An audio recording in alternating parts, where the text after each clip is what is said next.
Hello बच्चों। Good morning सभी को। मैं अजय कुमार, जिला शिक्षा विभाग गोपालगंज की ओर से आपका स्वागत करता हूं। जैसा कि आपको पता है, मैं आपको केमिस्ट्री का पहला चैप्टर बिलियन पढ़ा रहा था और उसमें हमने आपको सांद्रता का विभिन्न सूत्र बताया था। उसी पर आधारित कुछ ऑब्जेक्टिव सवाल लेकर आया हूं। डिस्कस करते हैं आज ऑब्जेक्टिव सवाल जो सांद्रता पर आधारित है। और ये इस तरह का सवाल आपके ऑब्जेक्टिव सवाल में आते रहते हैं। हमने बताया था सांद्रता यानी बिलियन से ज़्यादातर ऑब्जेक्टिव में सवाल आते हैं। तो इस तरीके का सवाल है जो आपको समझ लेना है, एक बार पढ़ लेना है और एग्जाम पीरियड में इसको रिवाइज करना है। एक जरूरी बात बताना था कि हम जो भी यहाँ पढ़ाते हैं उस स्लाइड पे आपको दिखता होगा, उसका हम नोट्स बना कर लाते हैं। उसमें इंपॉर्टेंट बातें बोलते हैं, उसको आप नोट्स बनाएं, कॉपी में लिखें। सिर्फ देखने से नहीं होगा, देखने से आपको महसूस नहीं होगा, उसको कॉपी में प्रॉपर तरीका से लिखें। उसके इंपॉर्टेंट क्वेश्चन को याद करते चले। अभी से थोड़ा थोड़ा पढ़ाई करेंगे तो एग्जाम जब तक आएगा तब तक आपका सिलेबस पूरा हो चुका होगा। आपको कम पढ़ना रहेगा, एग्जाम में प्रेशर कम रहेगा। तो अभी से शुरू करेंगे, थोड़ा थोड़ा याद करना। उसके लिए लिखना पड़ेगा, कॉपी में प्रॉपर फेयर बनाएं और उसको पर डे आप क्लास करें और उसका नोट्स बनाएं और उससे रिलेटेड न्यूमेरिकल्स और ऑब्जेक्टिव सॉल्व करते रहे, थोड़ा थोड़ा पढ़ते रहें, तभी आपको फायदा पहुंचेगा। अन्यथा सिर्फ वीडियो देखने से आपको कोई फायदा पहुंचने वाला नहीं है। तो शुरू करते हैं।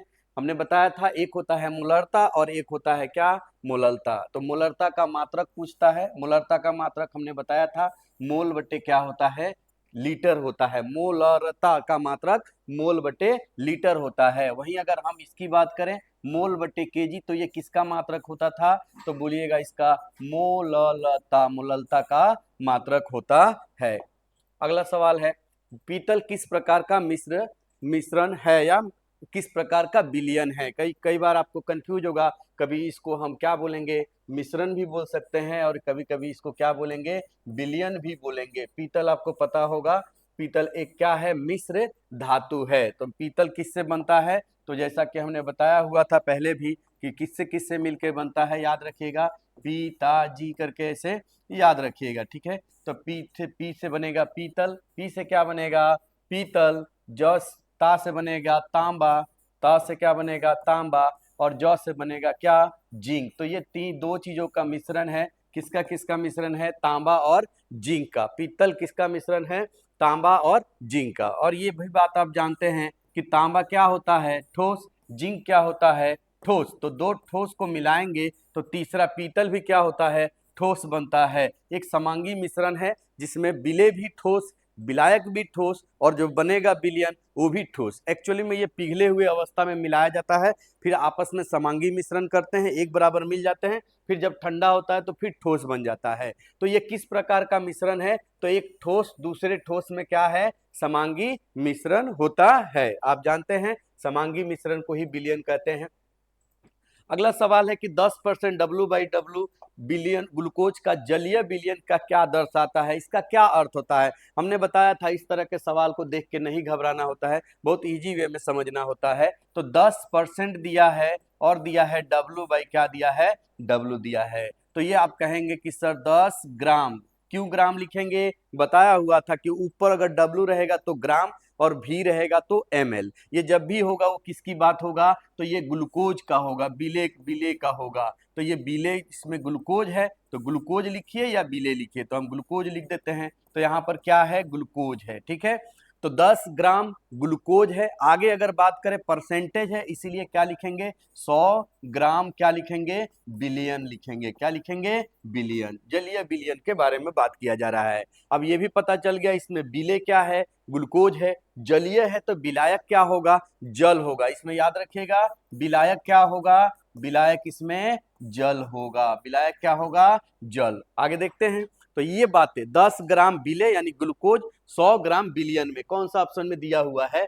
तो 100 ग्राम बिलियन में 10 ग्राम क्या है, ग्लूकोज है। ये भी सही है। आगे देखते हैं एक और बात। आपको पता है कि बिलियन जो 100 ग्राम है इसमें दो चीजें होती है। एक होता है विलेय, विलेय यानी ग्लूकोज कितना ग्राम दिया हुआ है, 10 ग्राम दिया हुआ है। और दूसरा होता है विलायक, विलायक कितना क्या दिया हुआ है, जल दिया हुआ है। और ये कितना ग्राम होगा, ये 100 ग्राम है, ये 10 ग्राम है, तो ये कितना होगा, 90 ग्राम होगा। कितना ग्राम, 90 ग्राम। जल कहिए या विलायक कहिए, तो 90 ग्राम पानी में 10 ग्राम क्या है, ग्लूकोज घुला हुआ है। ये भी ऑप्शन सही है। इसका मतलब इसका ऑप्शन क्या सही हो जाएगा, एक से अधिक हो जाएगा। क्या सही हो जाएगा, एक से अधिक, इसका ऑप्शन सही हो जाएगा। क्यों एक से अधिक होगा, क्योंकि हमने देखा था कि 100 ग्राम बिलियन में 10 ग्राम ग्लूकोज, ये भी सही था। और विलायक यानी जल की बात करें, ये जो पानी है यानी जल है, ये हमेशा याद रखिएगा विलायक होता है, ये दोनों मिला के बिलियन होता है, तो उस हिसाब से ये दोनों सही था। तो इस सवाल का आंसर क्या हो जाएगा, एक से अधिक हो जाएगा। निम्नलिखित में से कौन सा एक समांगी मिश्रण है। समांगी मिश्रण हमने बताया था, जो एक ऐसा विलयन जो एक समान रूप से क्या हो जाए, आपस में मिल जाए, है ना। कहीं से भी उठाकर देखेंगे तो समान मात्रा में विलेय होगा और समान मात्रा में विलायक होगा। तो विलेय और विलायक की मात्रा हर जगह बराबर हो, उसे समांगी मिश्रण कहते हैं। जल में रेत, क्या ये हमेशा एक जैसा होता है, नहीं। जल में रेत जब डालते हैं तो रेत नीचे ज्यादा हो जाता है और ऊपर जो तैरता है वहां कम हो जाता है, तो ये तो समांगी मिश्रण नहीं हुआ, तो पहला वाला तो नहीं होगा। पानी में छाछ, छाछ जानते होंगे, जो दही वाला जो छाछ होता है उसी को बोलते हैं। वो आप देखे होंगे, वो तैरते रहता है, वो तो बराबर रूप से नहीं तैरता है, एक समान रूप से नहीं होता है, तो ये भी समांगी नहीं होगा। नाले का पानी, ये भी नहीं होगा। नाले का पानी में अलग अलग चीजें मिश्रित रहता है, लेकिन वो सब जगह एक जैसा नहीं होता है, कहीं पे कोई चीज ज्यादा, कहीं पे ज्यादा। पानी में शर्करा, शर्करा मतलब चीनी, आप जानते हैं कि चीनी जो होता है जल में किस रूप से घुल जाता है, एक समान रूप से घुला हुआ रहता है। तो हम कह सकते हैं कि समांगी मिश्रण में कौन सा आंसर सही हो जाएगा, डी ऑप्शन सही हो जाएगा। ठीक है। अन्य धातु के साथ पारे के विलयन को क्या कहते हैं। जब भी पारा किसी धातु के साथ मिलता है तो उसका नाम हो जाता है अमलगम। वो धातु का नाम लिखेंगे और अमलगम लिखेंगे। जैसे मान लीजिए कि हम सोडियम लेते हैं, क्या लेते हैं, सोडियम धातु को हम क्या करते हैं, सोडियम धातु के साथ किसको मिलाते हैं, अमलगम, मरकरी को मिलाते हैं, पारे को मरकरी कहते हैं, तो इसका नाम हो जाएगा क्या, सोडियम अमलगम। क्या कहेंगे इसका नाम, सोडियम अमलगम, सोडियम अमलगम के नाम से जाना जाता है। ठीक है। तो अमलगम किस रूप में कहा जाएगा, जब किसी भी धातु के साथ क्या उपस्थित हो, पारा उपस्थित हो, तो उसे हम क्या कहते हैं, अमलगम के नाम से जानते हैं। फिर से एक बार, कौन सा एक मिश्रण जो होगा समांगी मिश्रण होगा, तो आप देख सकते हैं इसमें कौन सा हो जाएगा, जल और शर्करा जो होता है ये आपका हो जाएगा क्या, ये समांगी मिश्रण हो जाएगा। जल और सीमेंट नहीं होगा, जल और रेत नहीं होगा, बार बार यही आ रहा है ऑप्शन। तो आप समझ सकते हैं समांगी मिश्रण के बारे में आपको कैसे पहचानना है। अगला सवाल दिया है, तरल अवस्था से गुजरे बिना ठोस अवस्था सीधे बदल जाए। अगर मान लीजिए कोई ठोस है, इसको गर्म करते हैं तो 3 अवस्था होता है। भौतिक अवस्था कितना, 3 में ही बदलता है, आपको पता होगा। जैसे किसी ठोस को गर्म करेंगे, किसी ठोस को गर्म किया जाता है, किसी ठोस को जब हम गर्म करते हैं, तो ठोस को जब हम गर्म करेंगे तो ये सबसे पहले क्या होगा, तो ये द्रव के रूप में पिघलेगा। यानी जो ठोस है वो क्या बनेगा, तो ठोस सबसे पहले क्या बनेगा, द्रव यानी लिक्विड बनता है। फिर उस द्रव को फिर और गर्म करेंगे, तब वो जाके क्या बनता है, गैस बनता है। यही प्रक्रिया होता है। अगर हम किसी ठोस को गर्म करें तो पहले द्रव बनेगा, लिक्विड बनेगा पानी जैसा, फिर उसको गर्म करेंगे तो क्या बनेगा, गैस बनेगा। लेकिन क्या होता है, अच्छा उल्टा अगर चले, किसी गैस को हम ठंडा करेंगे तो द्रव बनेगा, द्रव को ठंडा करेंगे तो क्या बनेगा, ठोस बनेगा। लेकिन यहाँ कहा जा रहा है कि अगर किसी ठोस को अगर हम गर्म करते हैं, क्या करते हैं, गर्म करते हैं, लेकिन ये क्या हुआ कि बीच में वो द्रव नहीं बना, वो डायरेक्ट क्या बन गया, गैस बन गया। तो इस घटना को हम क्या कहते हैं, क्या कहेंगे, वही लिखा है कि कोई ठोस है ना, विधि है, तरल अवस्था से गुजरे बिना, यानी तरल यानी द्रव के बिना गुजरे हुए ठोस अवस्था का सीधे किस में बदल जाता है, गैसीय अवस्था में बदल जाता है। कोई ठोस सीधे गैस में बीच में तरल या द्रव ना बने, तो ऐसी विधि को हम क्या कहते हैं, ऊर्ध्वपातन, ऊर्ध्वपातन कहते हैं। क्या कहते हैं, सब्लिमेशन कहते हैं। आगे इसको याद रखिएगा, क्या कहा जाता है, इसको ऊर्ध्वपातन कहते हैं। ठीक है। क्या किसे कहते हैं, जब किसी ठोस को गर्म करें और वो द्रव में नहीं बदले, जैसे हम देखेंगे कपूर हो गया। ठीक है।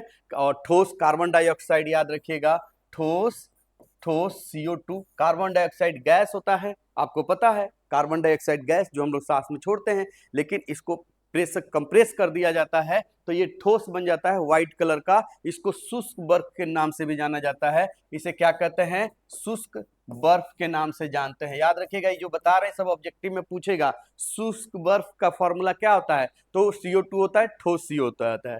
जब इसको ठोस CO2 व्हाइट कलर का होगा, ये जब पिघलेगा, मतलब ये जब ठोस है तो इसको पिघल कर द्रव बनना है, लेकिन ये द्रव नहीं बनता है, डायरेक्ट क्या बन जाता है, गैस बन जाता है। तो ऐसी घटना को हम क्या कहते हैं, ऐसी घटना को हम ऊर्ध्वपातन कहते हैं। ठीक है। अगला, 1 बिलियन या एक बिलियन दो या दो से अधिक पदार्थों का क्या होता है, समांगी मिश्रण होता है। क्या होता है, समांगी मिश्रण होता है। 1 बिलियन किसे कहते हैं, 1 बिलियन तो दो या दो से अधिक पदार्थों का एक क्या होता है, समांगी मिश्रण होता है। याद रखिएगा, विसमांगी नहीं, समांगी मिश्रण होता है। ये आपको परिभाषा है किसका, बिलियन का। अगला है, निम्नलिखित में से कौन सा द्रव में ठोस, एक द्रव है उसके अंदर ठोस का मिश्रण है। मतलब एक द्रव ले लीजिए, ये जल हो गया या कोई इस तरह का, हमने क्या ले लिया, ये द्रव।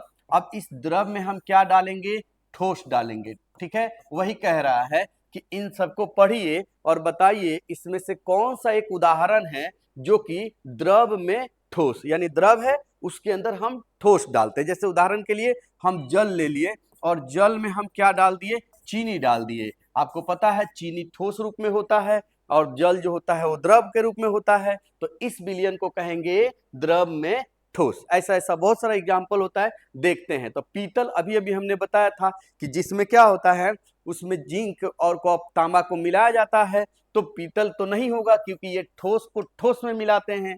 दूसरा, जल में शर्करा, शर्करा मतलब चीनी, ये हो जाएगा। तीसरा, आयोडीन का टिंचर, ये भी हो सकता है। आयोडीन का टिंचर का क्या मतलब होता है, एल्कोहल में आयोडीन डाला जाता है। जल और एल्कोहल के मिश्रण में वो दोनों द्रव है, ठीक है ना, तो क्या हो जाएगा, जल और क्या, एल्कोहल, एक्चुअली में इथाइल एल्कोहल होता है। ये दोनों किस रूप में होते हैं, द्रव के रूप में होते हैं। तो ये द्रव हो गया और इसमें मिलाया जाता है क्या, आयोडीन। क्या मिलाते हैं, आयोडीन। तो आयोडीन किस रूप में होता है, ठोस रूप में। जब इसको इसमें मिलाते हैं तो ये घुल जाता है। घुलने के बाद कहलाएगा कि जो ठोस है वो किस में मिलाया गया है, द्रव में मिलाया गया है। तो आप समझ सकते हैं, आयोडीन का टिंचर कहेगा तो इसका क्या मतलब होता है, तो कहिएगा सर आयोडीन एक ठोस होता है, इसको हम एल्कोहल में मिला देते हैं तो इस विलयन को कहेंगे एक ठोस को किस में मिलाया गया है, द्रव में। ये एंटीसेप्टिक के रूप में यूज होता है, जो घाव वगैरह साफ करने के लिए यूज होता है। ब्लैक कलर का आपके विद्यालय में भी ये मौजूद रहता है, आप उससे घाव वगैरह सफाई करते हैं, कटता है तो वहां पर इसकी सफाई किया जाता है। ब्लैक कलर का, थोड़ा सा ब्राउन कलर का होता है, आपने देखा होगा। डिटॉल नहीं, डिटॉल के जैसा ही होता है। निम्नलिखित में से कौन सा द्रव, ये तो हो चुका। अगला, निम्नलिखित में से कौन सा ठोस विलयन नहीं है, ठोस विलयन नहीं है ये पूछ रहा है। आपको पता है ठोस विलयन में हमने बताया था, जैसे कि एक ठोस को दूसरे ठोस में मिलाएंगे, गर्म करेंगे, वो एक समांगी रूप में मिल जाएगा और जब ठंडा होगा तो ठोस हो जाएगा। पीतल तो है, हमने बताया। पीतल तो पता है किसका किसका मिश्रण है, कॉपर और किसका है, जिंक का है। कांस्य भी है, ये भी एक ठोस है, किसका किसका है, कॉपर और किसका है, टीन का है। ठीक है, टीन का है। ये किसका था, पीतल किसका था, जैसा कि हमने अभी शुरू में बताया था, किसका किसका है, तो कहिएगा ये कॉपर का है और किसका है, जिंक का है। कांस्य किसका है, तो कहिएगा सर ये कॉपर का है और एसएन का है। ठीक है, वायु किसका मिश्रण है, तो हमने बताया था नाइट्रोजन कितना परसेंट होता है वायु में, 78%। ऑक्सीजन कितना परसेंट होता है, 21% होता है। और कौन सा गैस, अन्य गैस, हाइड्रोजन हो गया, कार्बन डाइऑक्साइड गैस हो गया, अक्रिय गैस हो गया, ये सब कितने परसेंट, सब मिला के कितना हो गया, 100% हो गया। तो हमारा जो वायुमंडल है इसमें अलग अलग प्रकार के क्या है, गैस है, किसी की मात्रा ज्यादा है, किसी की मात्रा कम है। तो हम कह सकते हैं कि जो वायु होता है वो गैस का मिश्रण है, ना कि ठोस का। और आपसे पूछा जा रहा है कि कौन सा विलयन ठोस विलयन नहीं है, तो हम कहेंगे सर वायु जो होता है ना वो गैसीय मिश्रण है, गैसीय मिश्रण होता है। तो वायु क्या है, गैसीय मिश्रण होता है। अगला देखिए क्या कह रहा है, अगला देखिए क्या कह रहा है, N2 गैस में कपूर किसका उदाहरण है। तो देखिए ये गैस होता है, क्या नाम है गैस का, N2। नाइट्रोजन गैस है, एक्चुअली में वायु में भी आप समझ सकते हैं। ये N2 क्या है, एक गैस है। ये किस रूप में है, तो ये विलायक के रूप में ज्यादा मात्रा में है। और इसमें थोड़ा सा हम डाल देते हैं क्या, कपूर डाल देते हैं। क्या डाल देते हैं, कपूर। जैसा कि आपको बताए थे कि जो कपूर होता है ना वो ठोस अवस्था में होता है, लेकिन जब वो पिघलता है तो द्रव नहीं बनता है, डायरेक्ट क्या बनता है, गैस बन जाता है। तो गैस के रूप में मिक्स हो जाएगा। तो नाइट्रोजन के अंदर क्या हो जाएगा, N2 गैस में कपूर क्या हो जाएगा, एक विलयन होगा, जिसमें विलय जो होगा ये ठोस होगा, और विलायक जो होगा वो क्या होगा, गैस होगा, ये विलायक होगा। याद रखिएगा, यही इसका हो गया। तो क्या हो जाएगा, द्रव विलयन, नहीं ये द्रव नहीं है, गैसीय विलयन में द्रव नहीं, गैसीय विलयन में ठोस, यही हो जाएगा आपका। गैसीय विलयन में क्या हो जाएगा, ठोस। एक गैस वाला विलयन है जिसके अंदर कपूर क्या है, ठोस के रूप में उसमें डुबाया जाता है। हालांकि वो ठोस के रूप में रहता नहीं है, थोड़ी देर के बाद वो क्या बन जाता है, वो भी गैस बन जाता है। अगला है, ये तो आपका फॉर्मूला बेसिस है, हमने सांद्रता का सूत्र बताया था। एक और सांद्रता का सूत्र बता रहे हैं जो कि बहुत ही इंपॉर्टेंट है। मान लीजिए कि एक बिलियन है, ये एक बिलियन है जिसका आपका VmL दिया रहेगा। मान लीजिए इसका हम लेते हैं 100 ml लेते हैं, ठीक है। और इसकी मोलरता को कैपिटल M से डिनोट करते हैं, जैसा कि आप जानते हैं। मान लेते हैं 2m है। अब इसको क्या करेगा, एक दूसरे बिलियन में मिलाया जाएगा, एक दूसरा बिलियन है, ठीक है। एक यहाँ बिलियन है जिसका हम VmL ले लेते हैं, कितना, तो मान लीजिए कि 200 मिलीलीटर ले लेते हैं, ठीक है। और इसकी जो मोलरता है वो हम ले लेते हैं 3m ले लेते हैं। समझने के लिए एक हम आपको बता रहे हैं, ये M1 हो गया, ये M2 हो गया, ठीक है ना। ये वॉल्यूम, ये V2, तो इसको हम 1 मान लेते हैं, ये वॉल्यूम 1 हो जाएगा। और इस वॉल्यूम को क्या मान लेते हैं, 2 मान लेते हैं। इन दोनों को आपस में एक बर्तन में मिलाएंगे तो एक फाइनल क्या बनेगा, बिलियन बनेगा। ये क्या बनेगा, फाइनल एक बिलियन बनेगा, जिसकी मोलरता होगा यानी सांद्रता होगा, और उसकी आयतन होगा। ऐसे समझिए कि एक बर्तन में 100 मिलीलीटर कोई बिलियन है जिसमें चीनी घुला हुआ है, एक और है जिसमें शरबत है 200 मिलीलीटर जिसमें चीनी घुला हुआ है। दोनों की सांद्रता अलग अलग है। अब इन दोनों को आपस में मिलाएंगे किसी थर्ड बर्तन में अंदर, तो कितना उसकी सांद्रता होगा, ये आपसे सिंपल सवाल पूछा गया है। तो आप बताइए कि अगर 100 मिलीलीटर और 200 मिलीलीटर को आपस में जोड़ेंगे तो कितना हो जाएगा, 300 हो जाएगा। तो इसकी आयतन कितना हो जाएगा, 300, क्योंकि ये घटता बढ़ता नहीं है, ठीक है। 300 हो गया। अब इसकी सांद्रता आपसे पूछा जाएगा। इसका एक सिंपल सा सूत्र है, पहले वाला का विलयन, पहले वाले की सांद्रता पहले वाले का आयतन गुना कर दीजिए, जोड़िए, दूसरे वाले का सांद्रता और दूसरे वाले की आयतन जोड़िए। ऐसा और भी रहेगा तो जोड़ेंगे, नहीं है तो खत्म हो गया तो इक्वल। तीसरा वाला यानी का फाइनल सॉल्यूशन, और उसकी सांद्रता को हम m मान लेते हैं। ये सब इसी फॉर्मूला के आधारित बनेगा। आप इस पे पुट करेंगे, वैल्यू ये आ जाएगा।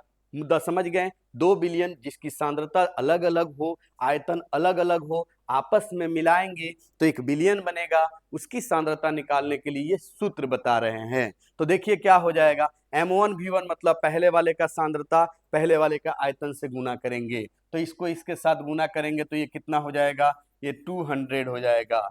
इसको इसके साथ गुना करेंगे तो 3 और 2 से गुना करेंगे, कितना हो जाएगा, 600 हो जाएगा। यहाँ जैसा कि हमने जोड़कर बताया था कितना हो गया था, ये 300 हुआ था और गुना में m हो गया, ये मल्टीप्लाई में है।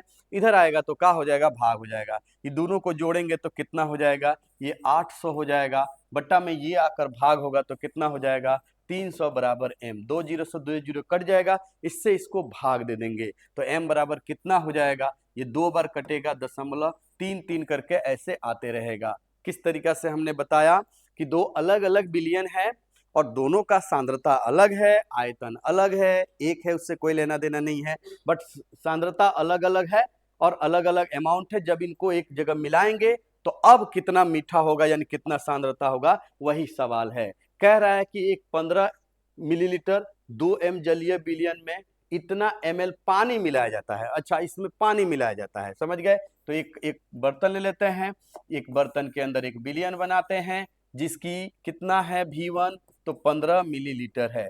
सांद्रता M1 कितना मान लेते हैं, 2m दे दिया है। अब इसके अंदर क्या है, तो एक आयतन मिलाते हैं, इसके अंदर क्या मिलाएंगे, एक बिलियन का वाटर मिलाते हैं, तो इसका वॉल्यूम कितना है, तो इसका V2 मान लेते हैं 285 ml मान लेते हैं। इसकी सांद्रता नहीं दिया है, m नहीं दिया है, M2 नहीं दिया है, और कह रहा है कि फाइनली ये कितना बनेगा, फाइनली ये कितना हो जाएगा, ठीक है।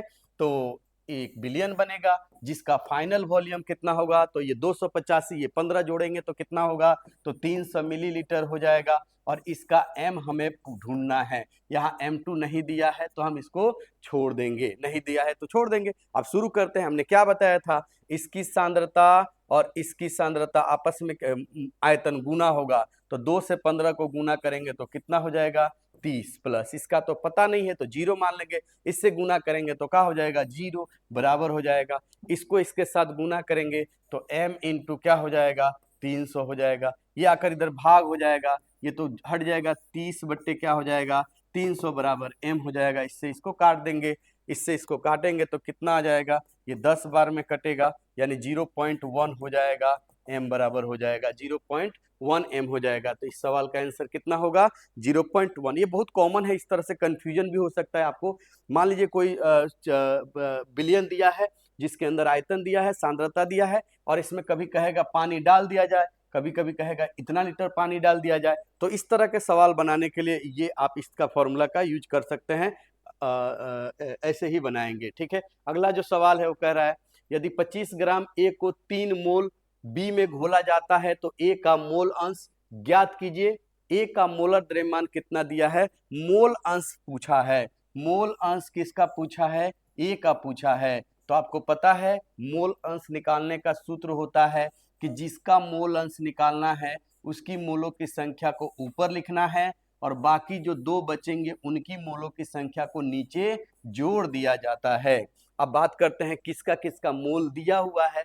तो B का मोल दिया हुआ है, B की मोलों की संख्या कितना है, 3 है, यानी हम कह सकते हैं कि NB बराबर कितना दिया है, 3 दिया है। हमें चाहिए NA, NA कितना दिया है, तो नहीं दिया है, नहीं दिया है तो इसका फॉर्मूला यूज करेंगे। 25 ग्राम दिया है और इसका मोलर द्रव्यमान 25 दिया है। नंबर ऑफ मोल यानी मोलों की संख्या निकालने का सूत्र W बाई क्या होता था, M डैश होता था। रख देंगे, 25 ग्राम दिया है और मोलर द्रव्यमान कितना दिया है, 25 कट कर कितना आएगा, 1 मोल आएगा। तो रख दीजिए अब वैल्यू, 1 ऊपर हो जाएगा क्योंकि यहाँ कटा है तो 1 आया है, बट्टा में क्या हो जाएगा, NA 1 प्लस NB 3 जोड़ देंगे तो कितना होगा, 1/4, भाग करेंगे तो कितना आएगा, 0.25 आएगा। कौन सा आंसर हो जाएगा, डी हो जाएगा। एक का मोल दिया था, एक का द्रव्यमान दिया था। अगर द्रव्यमान देता है तो इस फॉर्मूला का यूज करके मोल निकाल लिया कीजिएगा, और मोल अंश निकालने का सूत्र जो होता है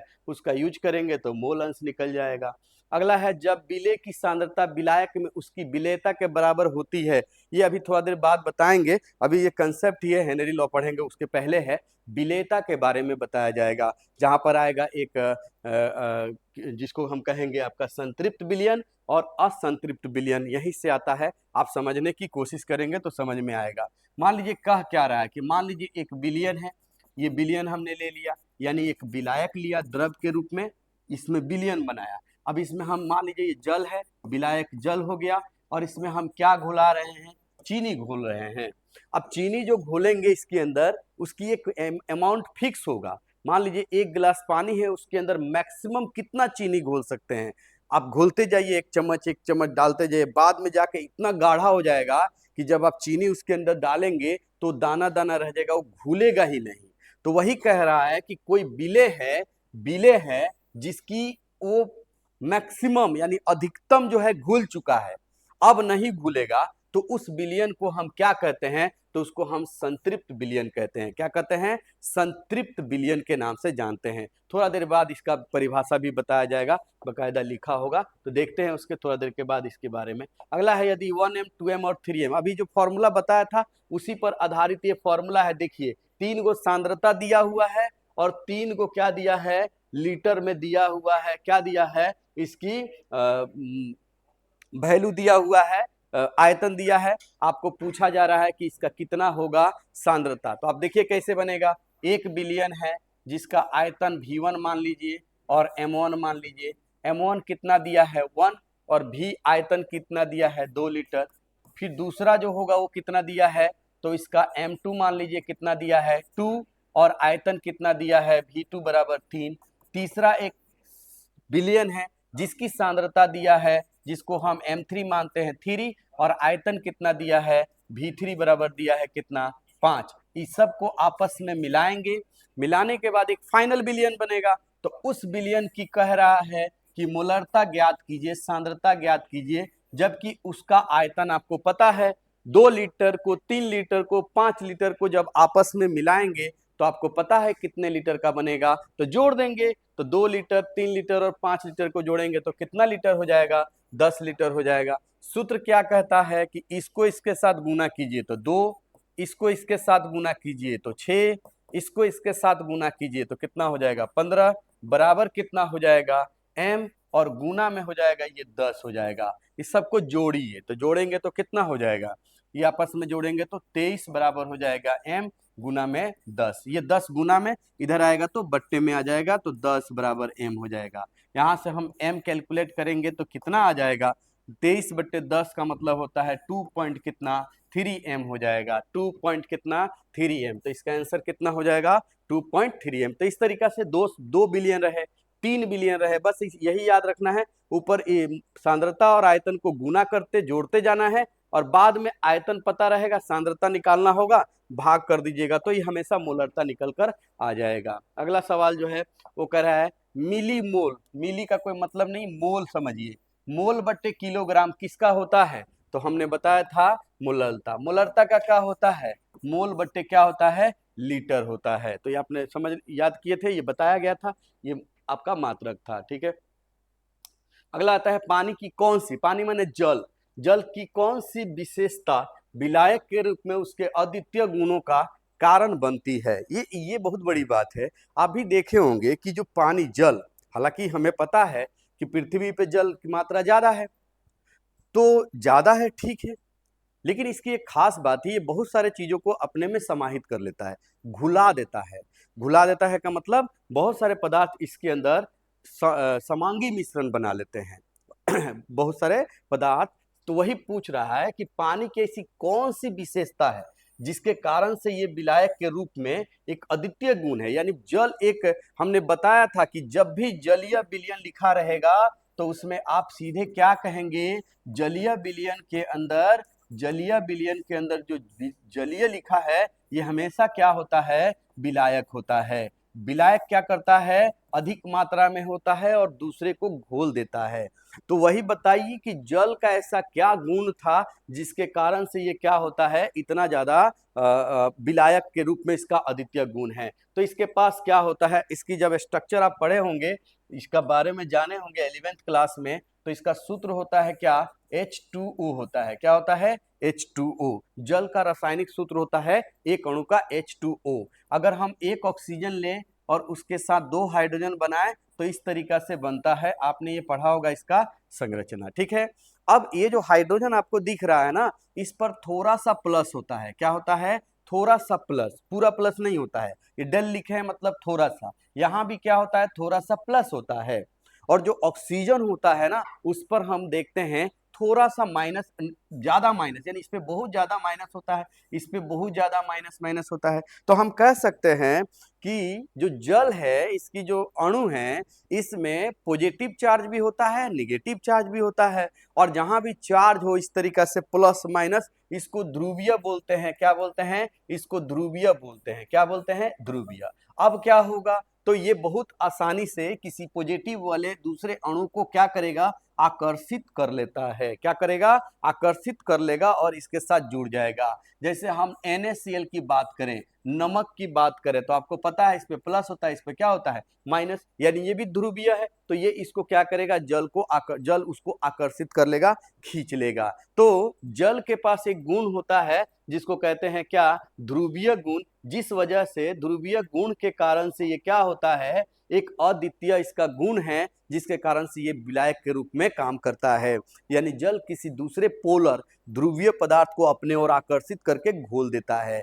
तो क्या जल के केवल यही कारण है?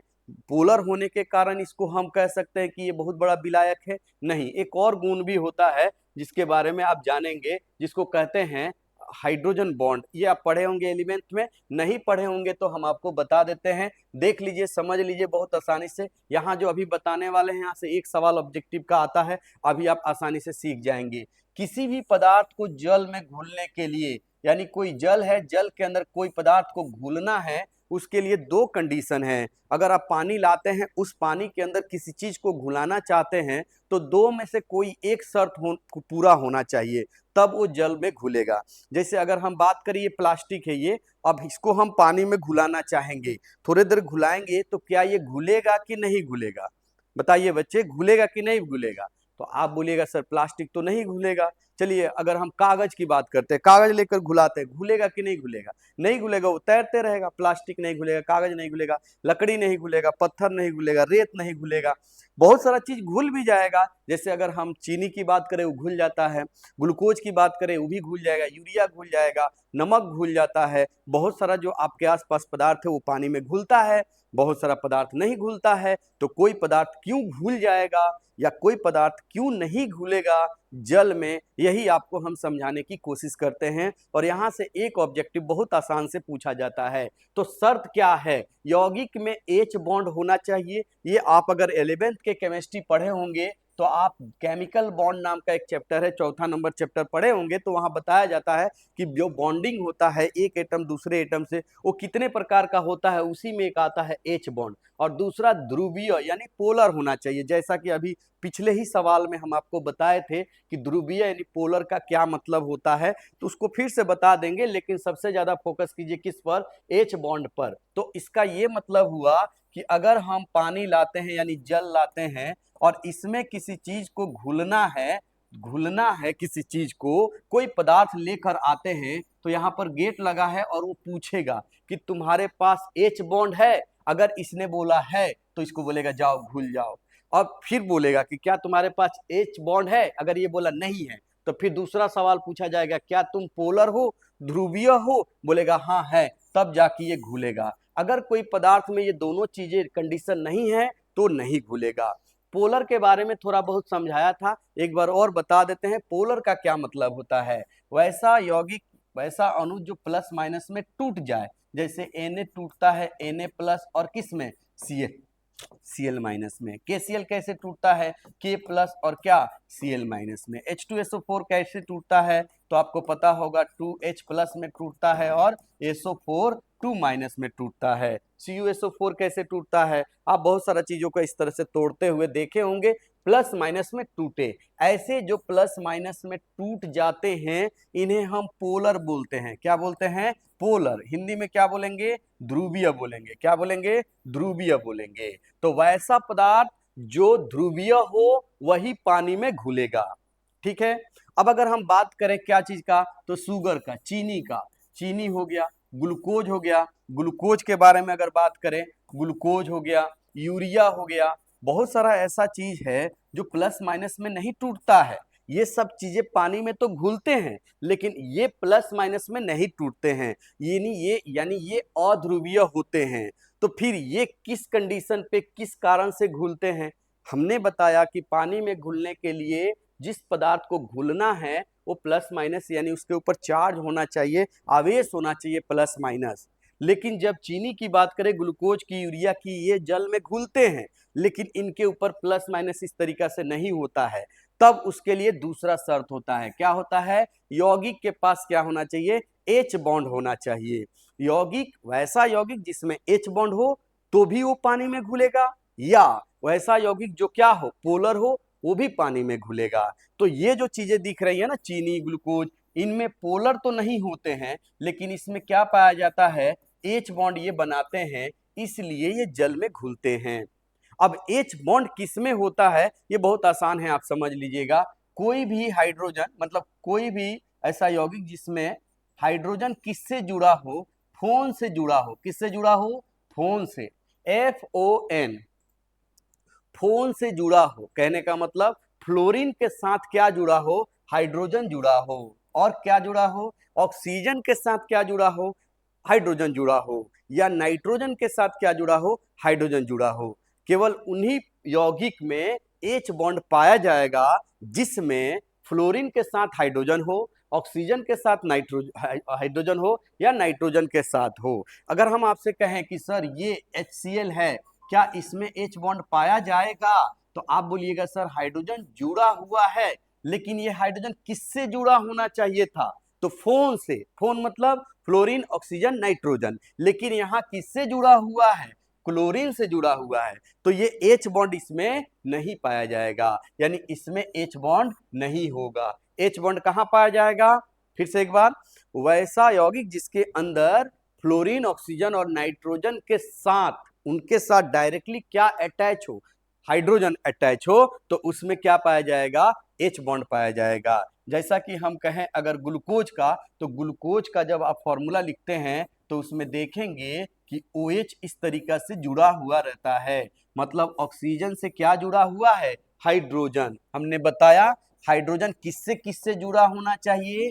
फोन से क्या जुड़ा होना चाहिए?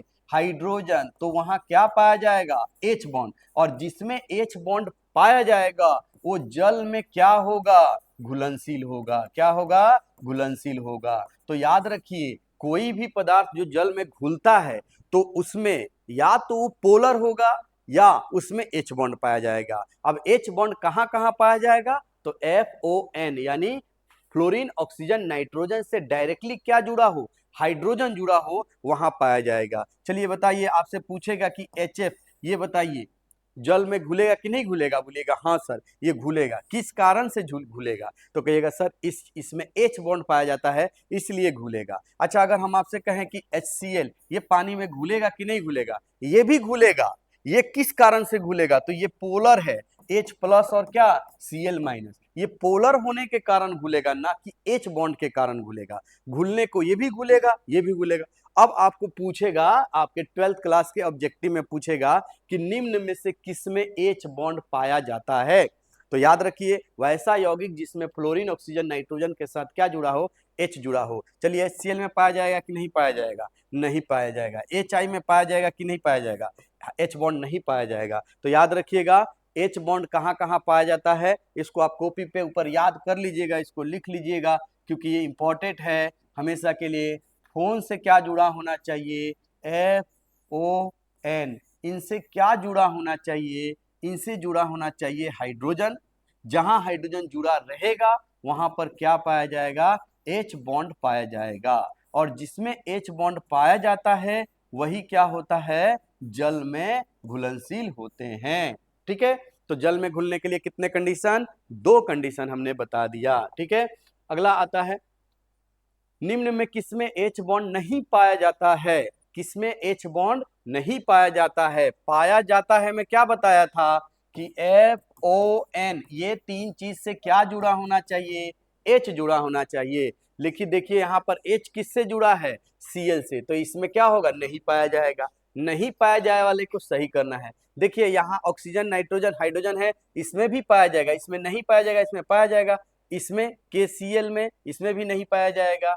HF इसमें पाया जाएगा। अब सवाल ये है किसमें नहीं पाया जाता है? तो कौन कौन हो जाएगा? एक HCl हो जाएगा, एक KCl हो जाएगा। इस सवाल का आंसर कौन कौन हो जाएगा? A और C। इसमें क्या है? H बॉन्ड नहीं पाया जाएगा। H बॉन्ड नहीं पाया जाएगा। ये ऑप्शन इस तरीका से, इसमें एक से ज्यादा सही हो रहा है। HCl में भी नहीं पाया जाएगा, KCl में भी। हालांकि ये सब के सब जल में क्या होते हैं? घुलनशील होते हैं। जल में क्या होते हैं? घुलनशील होते हैं। निम्न में कौन जल में अघुलनशील है? क्या कह रहा है? अघुलनशील कह रहा है। जल में क्या है? अघुलनशील है। जल में अघुलनशील होते हैं, इस तरीका से पूछा जा रहा है। ठीक है, जल में अघुलनशील होते हैं। ठीक है, तो इस तरीका से हमने देखा जल में घुलनशील और जल में अघुलनशील के बारे में हमने बताया। जल में घुलने का 2 आवश्यक शर्त होता है जो याद रखिएगा आप लोग। एक पोलर होना चाहिए यौगिक को, और दूसरा होता है कि उसमें H बॉन्ड पाया जाता है। हमने आज सवाल किया कंसंट्रेशन यानी सांद्रता पर आधारित कुछ ऑब्जेक्टिव सवाल बताया, जिसमें आपको ज्यादातर मोलरता के बारे में ही बताया, क्योंकि मोलरता से ही आता है। मोल अंश से भी कभी कभी आता है, एनसीईआरटी में दिया हुआ है। और मोलरता, ये 3 होता है, इन्हीं में से पूछा जाता है ज्यादातर मोलरता के बारे में। मोलारता से ऑब्जेक्टिव होता है। उसमें हमने बताया अलग अलग विलयनों को जब मिलाया जाता है तो उसमें किस तरह के सांद्रता का सूत्र होता है, M1V1 प्लस M2V2 करके ऐसे हमने बताया था। और जल की एक विशेष बात होती है जिसके कारण से वो इतना बड़ा विलायक के रूप में कार्य करता है, हमने बताया। तो क्यों होता है? क्योंकि विलायक होने के लिए जल को विलायक इसलिए बड़े पैमाने पे माना जाता है क्योंकि उसके पास दो गुण होता है। एक होता है ध्रुवीय चीजों को घुला लेता है और दूसरा वैसा यौगिक जिसमें एच बॉन्ड पाया जाता है वो क्या हो जाते हैं? घुल जाते हैं। तो हमने देखा एच बॉन्ड कौन कौन बनाता है, तो फ्लोरीन, ऑक्सीजन और नाइट्रोजन, ये तीन तत्व हैं जिनके साथ अगर हाइड्रोजन डायरेक्टली अटैच है तो वहां पर आप कह सकते हैं कि एच बॉन्ड पाया जाएगा। और जिसमें एच बॉन्ड पाया जाएगा वो जल में क्या होगा? घुलनशील होगा। दूसरा या तो पोलर होना चाहिए। तो आप समझ गए, हम कहें अगर कि एक गिलास पानी लाते हैं और ये मारकर इसको घुलाते हैं, ये घुलेगा कि नहीं घुलेगा? तो आप बोलिएगा नहीं घुलेगा। हम बोलेंगे क्यों नहीं घुलेगा? तो आपके पास जवाब रहेगा कि या तो इसके अंदर एच बॉन्ड भी नहीं है, या इस मतलब इसके अंदर एच बॉन्ड भी नहीं है और ये पोलर भी नहीं है, इसीलिए नहीं घुला। मान लीजिए कोई दूसरा चीनी लेकर आए, सुगर, वो घुलाएंगे, घुलेगा कि नहीं घुलेगा? घुल जाएगा।